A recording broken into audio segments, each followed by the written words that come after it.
Hey everyone, welcome back to Noiseberry Wrestling.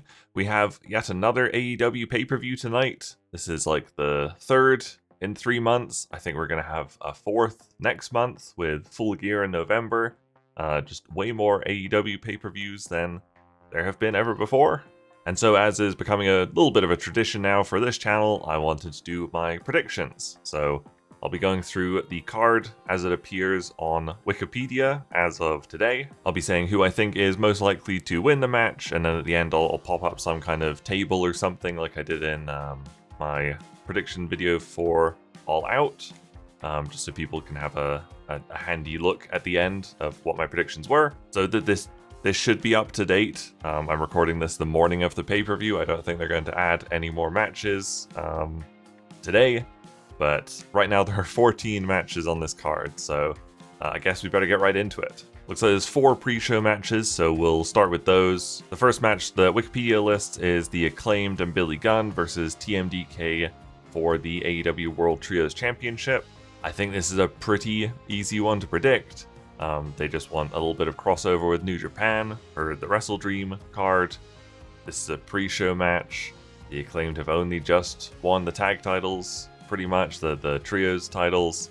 I don't think there's any way the Acclaimed are losing this match. Second match on the pre-show is Luchasaurus versus Nick Wayne in a singles match. Again, I think this one's probably pretty easy to predict. It's Nick Wayne's home state. I don't know if he's actually from Seattle, but he's definitely from the Pacific Northwest area, so it's kind of his home area. I think, you know, small guy beating big giant Luchasaurus makes for a good story. The crowd will be very behind Nick Wayne. I think there is a very, very good chance that Nick Wayne wins this match. Next match on the pre-show is Josh Barnett versus Claudio Castagnoli in a singles match. Again, I think this is probably pretty easy to predict. Claudio was literally just Ring of Honor World Champion until a week ago, 2 weeks ago. Josh Barnett is good. But I don't think he's going to beat Claudio. I think Claudio needs to kind of maintain some momentum after losing the world title. So I think Claudio's winning this one pretty handily. And then the final match on the pre-show is an 8-person mixed tag team match. It's Shane Taylor, Lee Moriarty, Diamante, and Mercedes Martinez versus Satoshi Kojima, Keith Lee, Athena, and Billy Starks. That's practically as Ring of Honor a match as you can get on an AEW pay-per-view. I have no investment in this match at all. I don't keep up with Ring of Honor, so this one's really hard for me to predict, actually. So this one's just going to be a coin flip. I think we'll say that Shane Taylor's team will win, but I'm not basing that off pretty much anything at all. So now we move into the main card. I believe Wikipedia just lists matches in the order they're announced, not in the order they're appearing on the card. Because we do know the main event is going to be Christian Cage versus Darby Allin, which we will get to in a little bit. But the first match that was announced, and so the first match that is listed on here is Bryan Danielson versus Zack Sabre Jr. in the Dream singles match. Should be a great match, should be a great technical wrestling showcase. I think it's very, very likely Danielson's winning. This is a match that has been teased for years now. I think they've wanted to do this match for probably over a decade. It's Danielson's home city. I know he did just beat Ricky Starks twice in a row, so like he doesn't need the win, but I think Bryan Danielson is probably winning that one. Next is Hangman Adam Page versus Swerve Strickland, just in a singles match.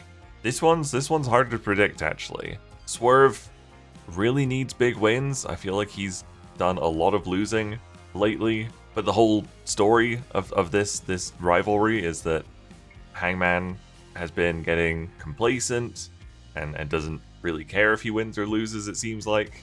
So yeah, this one could go either way. I think I'm gonna predict that Page wins, but it's tough to predict. I'm pretty sure Swerve is from the Washington area as well, so also his home crowd. I could definitely see the crowd like booing Page and cheering Swerve, but I think Page is... Oh man, this one's hard.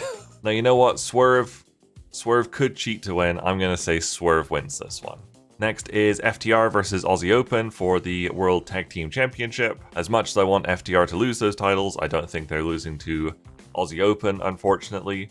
Especially because one of the other matches on the show is to set up a #1 contenders match.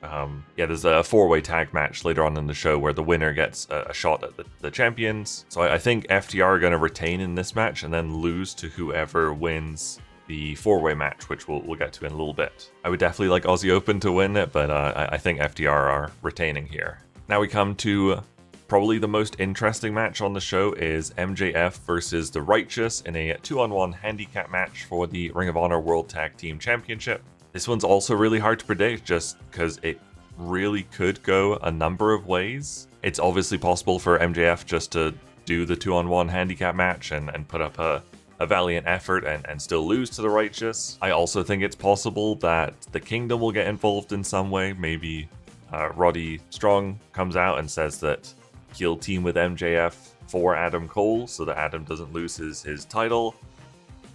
MJF and Roddy could retain the titles. Roddy could screw MJF so that they lose the titles. It really could go a lot of ways. It really is very intriguing, this story, but I think at the end of the day, I think the Righteous are going to win the Ring of Honor World Tag Team titles, which is great because then they can get back to Ring of Honor and get off AEW TV. Thank you. Next is Chris Jericho, Kenny Omega, and Kota Ibushi versus the Don Callis family, Konosuke Takeshita, Sammy Guevara, and Will Ospreay in a 6-man tag team match. Also, a little hard to predict. I felt really confident that the last 2 matches that Kenny and Takeshita were involved in to predict Takeshita would win. I don't see Takeshita pinning Kenny 3 times in a row, but I could definitely see Takeshita getting the pin on Jericho. Sammy Guevara could get the pin on Jericho. I think the Don Callis family is most likely winning this match, and I think Chris Jericho is most likely to take the pin either from Takeshita or Guevara, but it could go. There's a lot of moving parts in this one, but I'm going to predict the Don Callis family wins this match. Next is the actual main event, which is Christian Cage versus Darby Allin in a 2 out of 3 falls match for the TNT title. Darby Allin, also from Seattle. There's a lot of wrestlers from Seattle, so it is his hometown. This one's also kind of hard to predict. Christian's only just technically won the title, even though he's been holding it for a few months now. I think for sure, because it's 2 out of 3 falls, Christian wins the first fall. The heel pretty much always wins the first fall in these matches. I could definitely see Darby winning this, actually. I wouldn't be surprised if Christian retains, but I'm going to predict Darby wins this title here. And then Christian and Luchasaurus beat him down after the match, and then maybe something happens. I don't want to get too into rumors or anything, because they can kind of spoil things, but I think something will happen after this match. And actually, I guess I would just ask if anybody else is aware of rumors relating to this. Just be vague in the comments if you want to talk about them.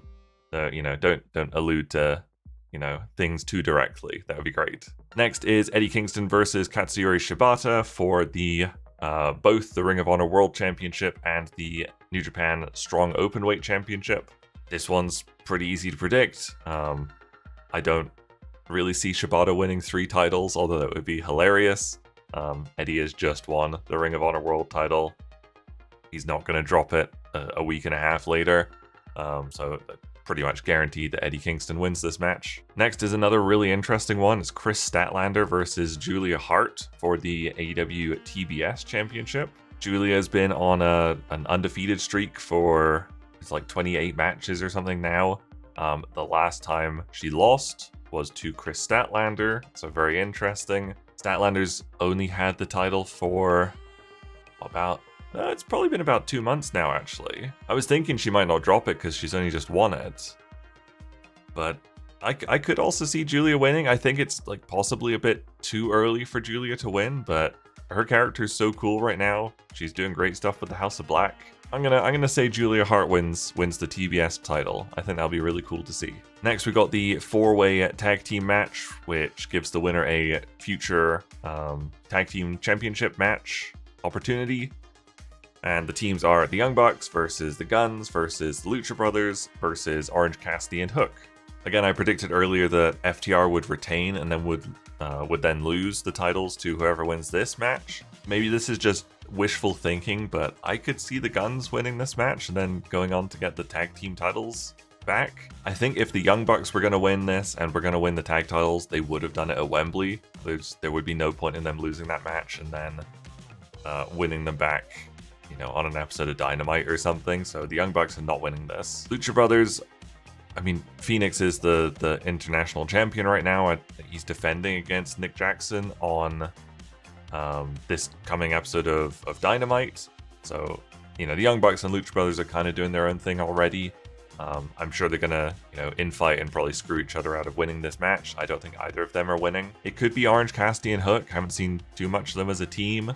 But, you know, between Orange Cassidy and Hook and the Guns, I think the Guns are most likely to win this. So that is my prediction. And then the final match on the card is a singles match between Ricky Starks and Wheeler Yuta. Also, probably pretty easy to predict. Ricky Starks has, like, technically lost to Bryan Danielson 2 matches in a row. So I think he needs a pay-per-view win back. Wheeler Yuta is the fall guy in Blackpool Combat Club. So I think Ricky Starks is pretty much guaranteed to win this match. So there you go, those are all my predictions. I'll now have on screen a little table with all the matches and all my predictions in case you want to have a look at all of them at the end here. Let me know in the comments below if you're going to be watching this. It looks like it should be a pretty good pay-per-view, honestly. It looks like a much better pay-per-view than All Out did on paper, even though All Out ended up being one of the best AEW pay-per-views they've ever had. It was tremendous. But this one just looks like it should be pretty good, and I think it will be. Let me know if you agree with any of my predictions or disagree with any of my predictions in the comments below. Make sure you subscribe and like the video if you enjoyed it, and I will see you guys later.